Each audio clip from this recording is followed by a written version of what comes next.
ಎಲ್ಲರಿಗೂ ನಿಶ್ಚಿತ ಪ್ರವೀಣ್ ಕನ್ನಡ ಲಾಗ್ಸ್ಗೆ ಸ್ವಾಗತ. ಇನ್ನು ಯಾರೆಲ್ಲ ನನ್ನ ಯೂಟ್ಯೂಬ್ ಚಾನಲ್ನ ಸಬ್ಸ್ಕ್ರೈಬ್ ಮಾಡ್ದೇ ಈ ವಿಡಿಯೋನ ನೋಡ್ತಾ ಇದ್ದೀರೋ ದಯವಿಟ್ಟು ಹೋಗಿ ನನ್ನ ಯೂಟ್ಯೂಬ್ ಚಾನಲ್ನ ಸಬ್ಸ್ಕ್ರೈಬ್ ಮಾಡಿ ಅಂತ ಹೇಳ್ತಾ ಇವತ್ತಿನ ವಿಡಿಯೋನ ಶುರು ಮಾಡೋಣ. ತುಂಬ ಸಿಂಪಲ್ಲಾಗಿ ಮತ್ತು ಸೂಪರ್ ಟೇಸ್ಟಿಯಾಗಿ ಕೋಡ್ಬಳೆ ಹೇಗೆ ಮಾಡೋದು ಅಂತ ನೋಡೋಣ ಬನ್ನಿ. ಇಲ್ಲಿ ನಾನು ಮೈದಾ ಹಿಟ್ಟನ್ನ ತೊಗೊಂಡಿದ್ದೀನಿ 1 ಕಪ್ಪು. ಇದೇ ಕಪ್ನಲ್ಲಿ 1/4 ಕಪ್ ಅಳತೆ ಮಾಡಿಕೊಂಡು ಒಂದು ದೊಡ್ಡ ಕಪ್ಗೆ 1/4 ಕಪ್ ಚಿರೋಟಿ ರವೆ ಹಾಕ್ಕೊಂಡಿದ್ದೀನಿ. ಅದನ್ನು ಸೂಜಿ ರವೆ ಅಂತಲೂ ಕರೀತಾರೆ. ಮತ್ತು ನಾನು 3/4 ಕಪ್ಪು ಅಕ್ಕಿ ಹಿಟ್ಟು ಮತ್ತು ಎಣ್ಣೆ, ರುಚಿಗೆ ತಕ್ಕಷ್ಟು ಉಪ್ಪು, ಸೋಡಾ, ಖಾರದ ಪುಡಿ ಮತ್ತು ಅಜ್ವಾನನ್ನು ತೊಗೊಂಡಿದ್ದೀನಿ. ಒಂದು ತಟ್ಟೆನಲ್ಲಿ ನಾನು ಎಲ್ಲನೂ ಹಾಕ್ಕೊಳ್ತಾ ಇದ್ದೀನಿ. ಚಿರೋಟಿ ರವೆ, ಮೈದಾ ಹಿಟ್ಟು, ಅಕ್ಕಿ ಹಿಟ್ಟನ್ನ ನಾನು ಹಾಕ್ಕೊಳ್ತಾ ಇದ್ದೀನಿ. ಅದಾದಮೇಲೆ ನಾನು ಏನು ತೆಗೆದಿಟ್ಕೊಂಡಿದ್ದೆ ಉಪ್ಪು, ಖಾರದ ಪುಡಿ, ಸೋಡಾ ಅದಷ್ಟನ್ನು ಹಾಕ್ಕೊಳ್ತಾ ಇದ್ದೀನಿ. ಅದಾದಮೇಲೆ ನಾನು ಅಜ್ವಾಯಿನನ್ನು ನಾನು ಕೈಯಲ್ಲಿ ಉಜ್ಜಿಬಿಟ್ಟು ಹಾಕ್ಕೊಳ್ತಾ ಇದ್ದೀನಿ.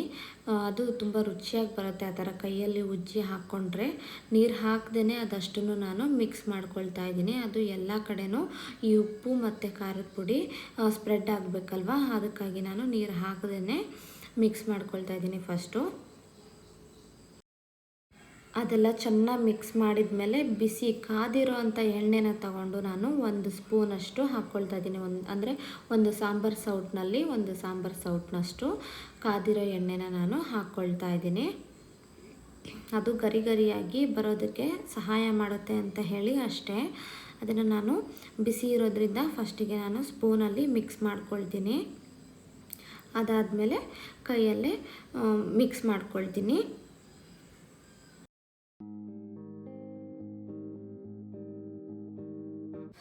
ಇವಾಗ ನಾನು ಇದಕ್ಕೆ ಸ್ವಲ್ಪನೇ ನೀರು ಹಾಕ್ಕೊಂಡು ಕಲಿಸ್ಕೊಳ್ತಾ ಇದ್ದೀನಿ. ನಾವು ಎಷ್ಟು ಚೆನ್ನಾಗಿ ಈ ಹಿಟ್ಟನ್ನ ಕಲಿಸ್ಕೊಳ್ತೀವೋ ಅಷ್ಟು ಚೆನ್ನಾಗಿ ಕೋಡ್ಬಳೆ ಶೇಪ್ನ ನಾವು ಮಾಡ್ಕೋಬೋದು. ತುಂಬಾ ಚೆನ್ನಾಗಿ ಬಂದಿತ್ತು, ತುಂಬ ರುಚಿಯಾಗಿ ಬಂದಿತ್ತು ಕೋಡ್ಬಳೆ. ಸ್ವಲ್ಪನೇ ನೀರು ಹಾಕ್ಕೊಂಡು ಕಲಿಸ್ಕೋಬೇಕು. ಒಂದೇ ಸಾರಿ ಹಾಕ್ಕೊಬಿಟ್ರೆ ತುಂಬ ಮೆತ್ತಗಾಗೋ ಅಂಥ ಚಾನ್ಸಸ್ ತುಂಬಾ ಇರುತ್ತೆ. ಹಾಗಾಗಿ ನಾನು ಸ್ವಲ್ಪನೇ ನೀರು ಹಾಕ್ಕೊಂಡು ಕಲಿಸ್ಕೊಳ್ತಾ ಇದ್ದೀನಿ. ಚಪಾತಿ ಹಿಟ್ಟಿನ ಹದಕ್ಕೆ ನಾನು ಕಲಿಸ್ಕೊಳ್ತಾ ಇದ್ದೀನಿ ಈ ಹಿಟ್ಟನ್ನ ನಾನು.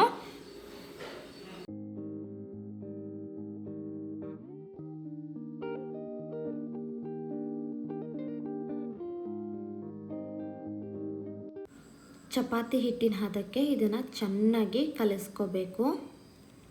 ನಾವೆಷ್ಟು ಚೆನ್ನಾಗಿ ಕಲಿಸ್ಕೊಳ್ತೀವೋ ಅಷ್ಟು ಸಾಫ್ಟಾಗಿ ಈ ಹಿಟ್ಟು ಬರುತ್ತೆ. ಆಗ ಕೋಡ್ಬಳೆ ಶೇಪ್ ಮಾಡೋದಕ್ಕೆ ತುಂಬಾ ಸುಲಭ ಆಗುತ್ತೆ ನಮಗೆ.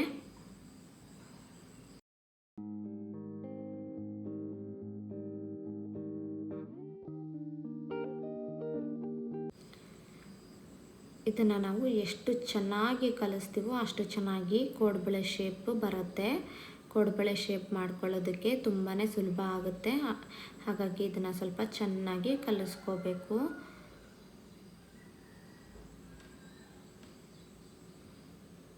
ಎರಡು ಕೈಗಳನ್ನು ಬಳಸಿ ನಾನು ಇಲ್ಲಿ ಈ ಹಿಟ್ಟನ್ನು ಕಲಿಸ್ಕೊಳ್ತಾ ಇದ್ದೀನಿ. ಆಲ್ಮೋಸ್ಟ್ ರೆಡಿ ಆಯಿತು ಈ ಹಿಟ್ಟು. ಮನೆಯಲ್ಲೇ ಮಾಡೋದು ತುಂಬಾ ಸುಲಭ.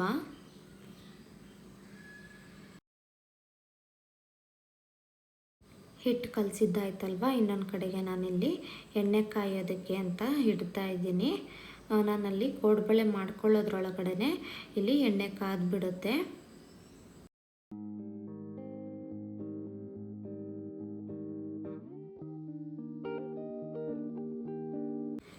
ಎಣ್ಣೆ ಕಾಯೋದಕ್ಕೆ ಇಟ್ಮೇಲೆ ನಾನಿಲ್ಲಿ ಕೋಡ್ಬಳೆನ ಮಾಡ್ಕೊಳ್ಳೋದಕ್ಕೆ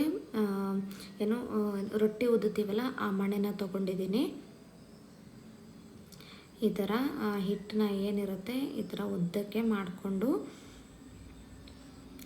ಬೆರಳಿನ ಸಹಾಯದಿಂದ ಕೋಡ್ಬಳೆ ಶೇಪ್ನ ನಾನು ಮಾಡ್ಕೊಳ್ತೀನಿ.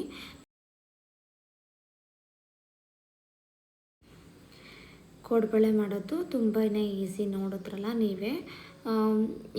ಇದೇ ಥರ ನಾನು ತುಂಬಾ ಮಾಡ್ಕೊಳ್ತೀನಿ. ತೋರಿಸ್ತೀನಿ ನಾನು ನಿಮಗೆ ಹೇಗೆ ಬರುತ್ತೆ ಅಂತ ಹೇಳ್ಬಿಟ್ಟು ನೀವು ನೋಡಿ.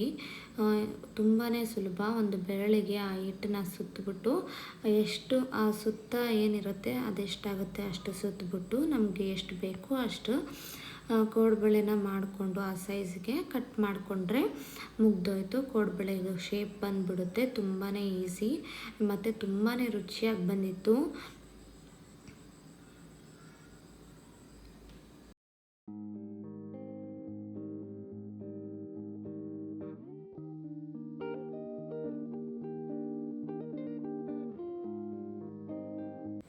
ಒಂದು ಸರಿ ಆ ಎಣ್ಣೆಯಲ್ಲಿ ಕರಿಯೋಕ್ಕೆ ಆಗೋಷ್ಟು ನಾನು ಕೋಡ್ಬಳೆನ ಮಾಡ್ಕೊಳ್ತೀನಿ. ಅದಾದಮೇಲೆ ನಾನು ಎಣ್ಣೆಯಲ್ಲೇ ಕರಿತಾ ಮತ್ತೆ ನಾನು ಉಳಿದಿರೋ ಹಿಟ್ಟಲ್ಲಿ ಮಾಡ್ಕೊಳ್ತೀನಿ. ತುಂಬಾ ಸುಲಭ ಮಾಡ್ಕೊಳ್ಳೋದು.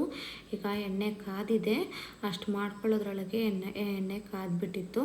ಹಾಗಾಗಿ ನಾನಿಲ್ಲಿ ಮಾಡ್ಕೊಂಡಿರೋ ಅಷ್ಟು ಕೋಡ್ಬಳೆನ ಹಾಕ್ಬಿಟ್ಟು ಕರಿತಾ ಇದ್ದೀನಿ. ಲೋ ಫ್ಲೇಮಲ್ಲಿ ಅಥವಾ ಇಲ್ಲ ಮೀಡಿಯಮ್ ಫ್ಲೇಮಲ್ಲಿ ಇಟ್ಟು ಕರಿಬೇಕು. ಮೀಡಿಯಮ್ ಫ್ಲೇಮಲ್ಲಿ ಇಟ್ಟು ಕರೆದ್ರೆ ಬೆಟರು. ಲೋ ಫ್ಲೇಮಲ್ಲಾದರೆ ತುಂಬಾ ಟೈಮ್ ಹಿಡಿಯುತ್ತೆ.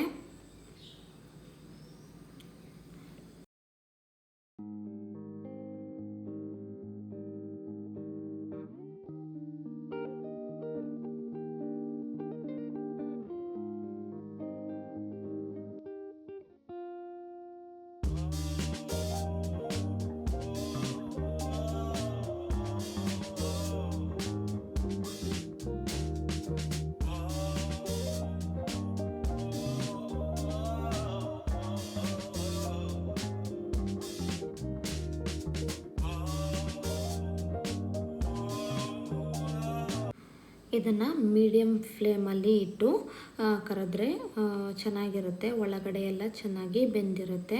ಪದೇ ನಾವು ಕೈ ಆಡಿಸ್ತಾನೆ ಇರಬೇಕು. ಅದೇನು ಬರ್ತಾ ಇದೆ ನೋರೆ, ಅದು ಕಡಿಮೆ ಆಗೋ ತನಕ ನಾವು ಕರಿಬೇಕು ಈ ಕೋಡ್ಬಳೆನ.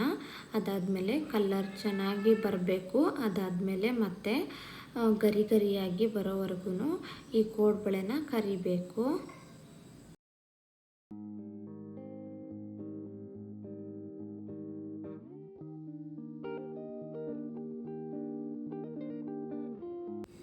ಪದೇ ಕೈ ಆಡಿಸ್ತಾ ಇದ್ದರೆ ತುಂಬಾ ಒಳ್ಳೆಯದು.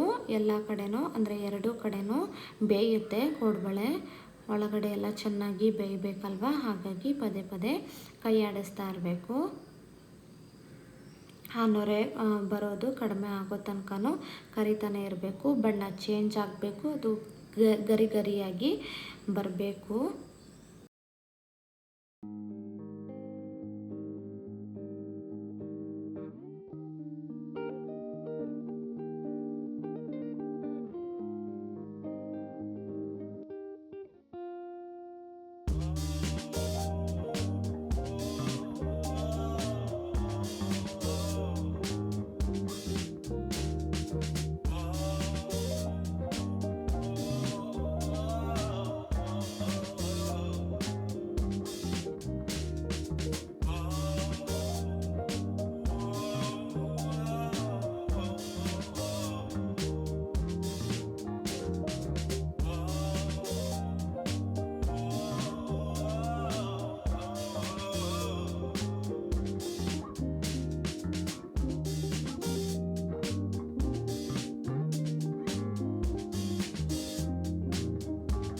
ಇವಾಗ ಕೋಡ್ಬಳೆ ಆಲ್ಮೋಸ್ಟ್ ಆಗಿದೆ.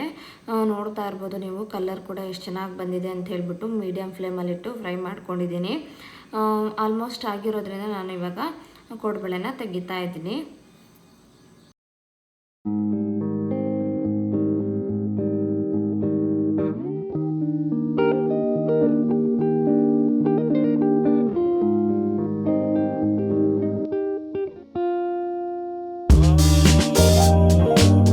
ನೋಡೋದ್ರಲ್ಲ ಕೋಡ್ಬಳೆ ರೆಸಿಪಿನ.